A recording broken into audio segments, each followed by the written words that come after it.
Nabukulan yung kaibigan ko nung 7th birthday ko. Kayo, kailan yung birthday nyo? Gusto kong malaman kung sino yung ka-birthday ko dito. Ilagay nyo nga sa comment section. At basahin nyo rin sa mga comment kung sino yung mga ka-birthday nyo. Isang araw ay nagising ako sa yakap ni Mama. Happy birthday anak! Birthday ko po ngayon ma. Oo, 7th birthday mo ngayon. At maraming bisitang darating. Darating din po ba yung mga kaibigan ko tsaka mga pinsan ko? Oo, pati mga tita at tito mo. At pati na rin mga kapitbahay natin. Talaga po, marami po akong handa. Oo, may spaghetti, Shanghai, pansit. At may regalo pa sa iyo yung tita mo na lechon. Wow, ang dami ko pong handa. May mga palaro po ba?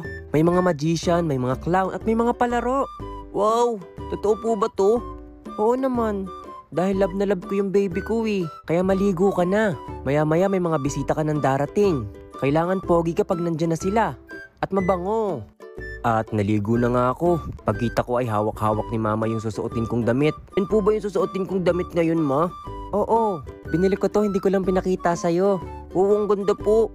Para sa birthday mo talaga to. Nagsimula nang dumating yung mga bisita namin. Enzo, happy birthday! Salamat po, Lolo. Happy birthday, Apo! Salamat po, Lola. Pati mga kaibigan ko ay dumating na din. Wow, Enzo, happy birthday! Ang daming lobo sa labas ah. Ito nga paling regalo ko sa'yo. Wow, may regalo ka sa akin. Oo naman. Enzo, happy birthday!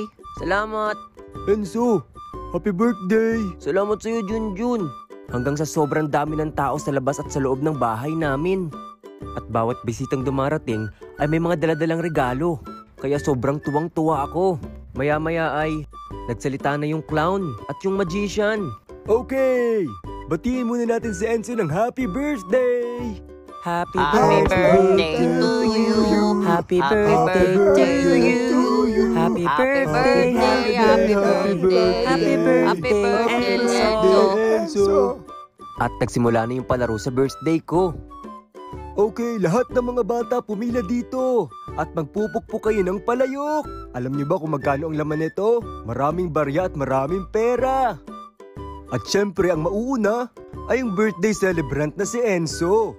Ayokong pumila. Kukuha na lang ako ng maraming pera. Kasi pag ako yung naka-blindfold, hindi ako makakakuha ng maraming pera eh. Mag-aabang na lang ako dun sa may malapit sa palayok. At nakaabang nga si Utoy dun sa may malapit sa palayok. Habang hawak-hawak ko yung malaking kahoy pamukpok ng palayok. Kanan! Diretso!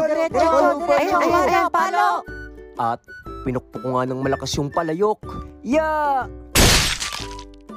Ay, Hala, naku! si Utoy! Yung bata Yung na bata! pukpok! Aray ka! Tamaan ko po ba? Yung ulo ko'y napakpak. Ang laki ng bukol ka.